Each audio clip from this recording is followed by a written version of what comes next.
안녕하세요. AI 그리고 데이터 센터. 이게 세상을 바꾸면서 전기가 정말 어마어마하게 필요해지고 있습니다. 네, 그렇죠. 그 많은 전기를 다 어디서 가져올지가 정말 큰 문제죠. 그래서 오늘은 이 질문에 대한 답을 좀 찾고 있는 흥미로운 세 기업입니다. 오클로, 탈렌 에너지, 그리고 센트러스 에너지. 이 회사들을 한번 깊게 들여다볼까 합니다. 네, 아주 흥미로운 조합이에요. 뭐랄까, 각자 스타일은 다르지만 AI 시대의 에너지 문제라는 큰 파도에 올라타려는 회사들이죠. 네, 혁신 스타트업부터 전통 강자, 또 핵심 공급자까지 다양하고요. 맞습니다. 그럼 먼저 그 혁신을 꿈꾼다는 오클로부터 시작해 볼까요? 여기는 SMR, 소형 모듈 원자로 중에서도 더 작은 마이크로 원자로 여기에 집중하고 있죠. 세몰투머니 관련이 있다는 것도 좀 흥미롭고요. 네, 그렇죠. 그 오픈 AI CEO 샘 올트먼이 초기 투자자이자 이사회의 의장이었으니까요. 오클로의 오로라 모델은 그 고속로 기술 기반인데 핵연료 재활용 가능성까지 보고 있어요. 아, 재활용까지요? 네, 그래서 데이터 센터나 군사기지처럼 좀 특정한 곳에 맞춤형 전력을 공급하겠다. 이게 목표죠. 2027년에 첫 상업운전을 하겠다고 하고요. 근데 이 회사는 그 연료 문제가 좀 걸리는 것 같아요. HJLU, 고성능 전홍축 우라늄이 꼭 필요한데 이걸 자체적으로 만들진 못하잖아요. 바로 그 점입니다. HALU 생산 능력이 없어서 센트러스 같은 외부 공급에 의존해야만 해요. 이게 어떻게 보면 가장 큰 약점일 수 있죠. 기술은 있는데 연료 공급이 발목을 잡을 수도 있다. 이런 구조네요. 맞습니다. 그게 핵심 리스크고요. 또 아직 상업운전 실적이 없다는 점. 그리고 예전에 미국 원자력 규제위원회 NRC에서 설계 승인을 한번 거부당한 적도 있거든요. 아, 그런 일이 있었군요. 네, 그래서 인허가 문제도 불확실성이 좀 크고요. 또 현금을 많이 쓰고 있고 그 스펙 상장 이후에 주가 변동성도 엄청났죠. 이것도 좀 위험 요인으로 봐야 합니다. 그럼 다음으로 탈렌 에너지. 여기는 좀 다른 분위기네요. 원래 큰 발전소 돌리던 회사인데 그 파산 보호 신청, 챕터 11을 거쳐서 살아 돌아왔어요. 네, 탈렌의 변신이 진짜 인상적입니다. 위기를 기회로 만들었어요. 기존에 다지고 있던 선스코해나 원전, 그 부지 안에 데이터 센터를 지어서 아마존 AWS에 팔았죠. 6억 5천만 달러예요. 와, 부지 활용을 그렇게 했군요. 네, 그러면서 동시에 장기 전력 구매 계약, PPA까지 맺어서 안정적인 돈줄을 확보한 거죠. 그리고 최근에는 가스발전소 두 곳을 아주 크게 인수했어요. 35억 달러 규모로요. 가스 발전소까지. 그럼 이제 원전 더하기 가스 더하기 데이터 센터 고객 이런 조합이네요. 그렇죠. 기존 자산이랑 운영 경험을 바탕으로 안정성을 추구하는 전략인 거죠. AWS라는 확실한 고객도 잡았고요.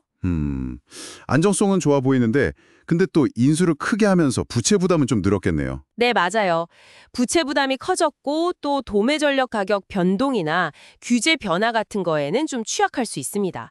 오클로랑 비교하면 확실히 신기술 도입에는 좀 더 보수적이고 신중한 편이고요. 알겠습니다. 자, 마지막으로 센트로스 에너지.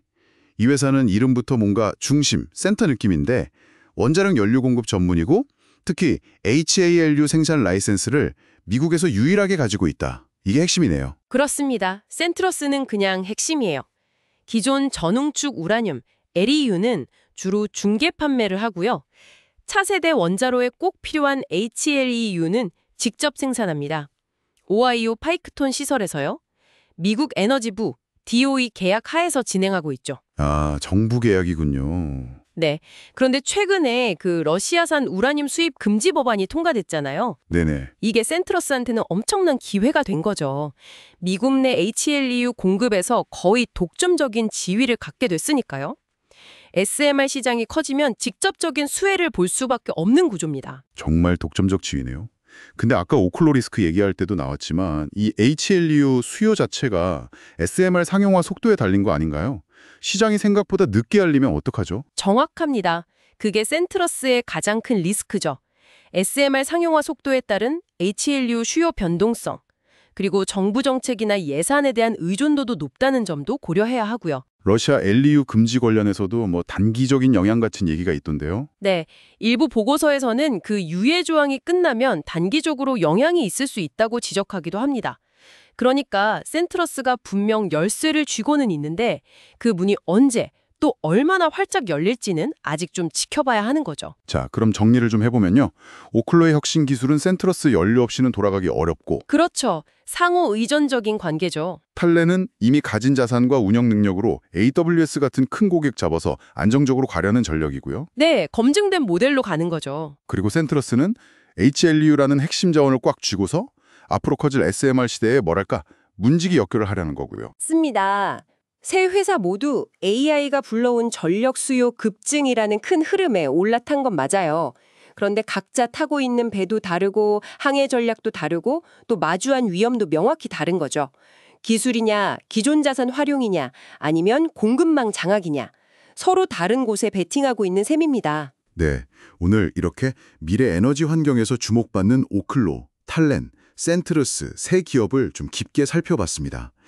AI 시대의 에너지 문제라는 큰 숙제 앞에서 각기 다른 방식으로 답을 찾아가는 모습이 상당히 흥미롭네요. 네, 그렇죠. 오늘 저희가 나눈 이야기가 이 복잡하고 또 중요한 분야를 이해하시는데 조금이나마 도움이 되었으면 좋겠습니다. 마지막으로 이런 질문을 한번 던져보고 싶네요.